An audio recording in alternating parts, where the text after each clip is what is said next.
Another utility function that we have available is IEBCOMPARE. And what IEBCOMPARE does is it allows us to compare two data sets to each other to see if they are the same or if they are different.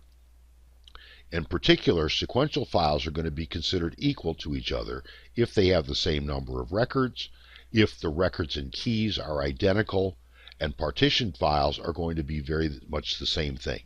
Same number of records, the members containing the same number of records, as well as any other information that's associated with the directories or the members is in the same position for those members.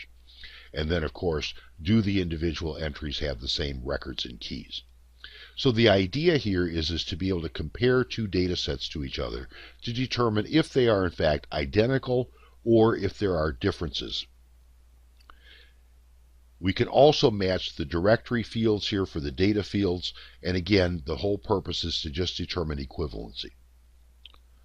The JCL requirements, sysprint. We have our sysut1 input, sysut2 for output, and sysin for control statements. And again, in this particular example here, we have our two data sets defined. We indicate the control statement is a compare. Type organization equals PO for partitioned organization. So we are comparing two partitioned data sets to each other in this particular instance. The control statements are going to allow us to compare. PS is for physical sequential. PO is partitioned organization. We can indicate whether or not there are user-coded exits that should be invoked, and then also dealing with labels in the event that we are looking at tape files.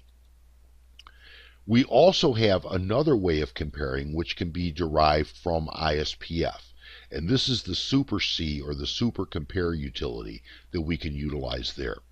So when we take a look at this, we're going to take a look at both at how the IEBCOMPARE works as well as how the SuperC works. So in this case, we're going to use the IEBCOMPARE to compare two data sets to each other, and then we're going to use SuperC to compare two data sets to each other. So we're going to take a look at a live demonstration of that particular function.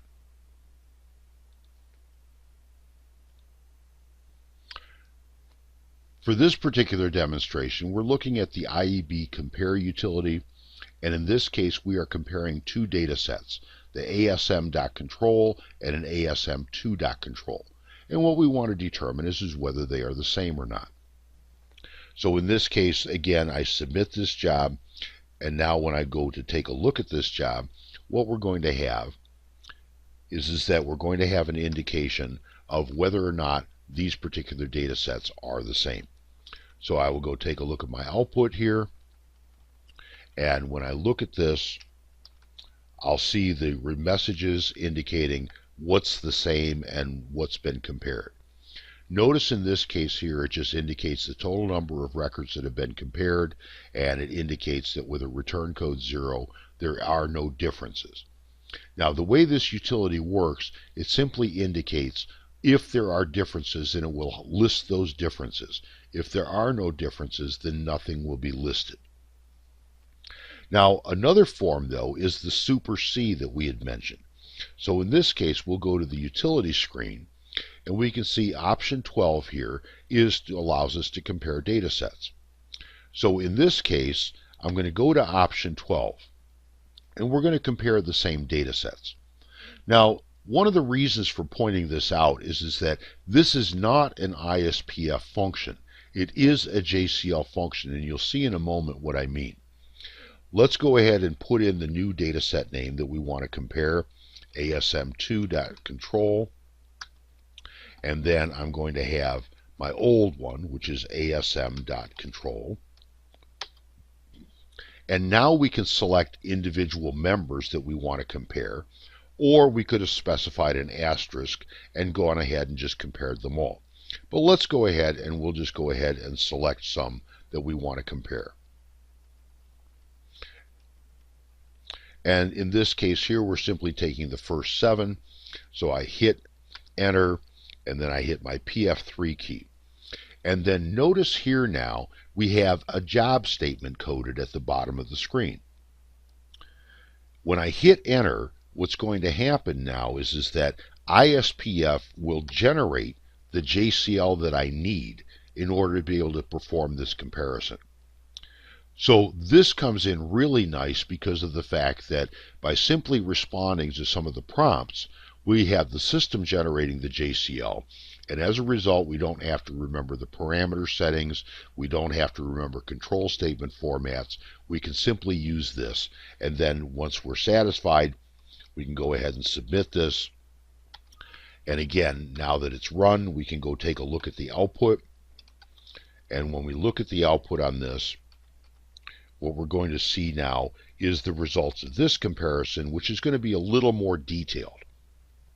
It shows us the individual members, and it gives us the information here about matching the particular statement numbers and what matches and what the values were. So this is another mechanism that we have available where we can let the system build the JCL for us and then go ahead and use that as a basis for comparing data sets. Now, comparing data sets is a little bit of a dodgy situation because for the most part, if they are different, then it can get to be quite tedious to try to really document what the differences are.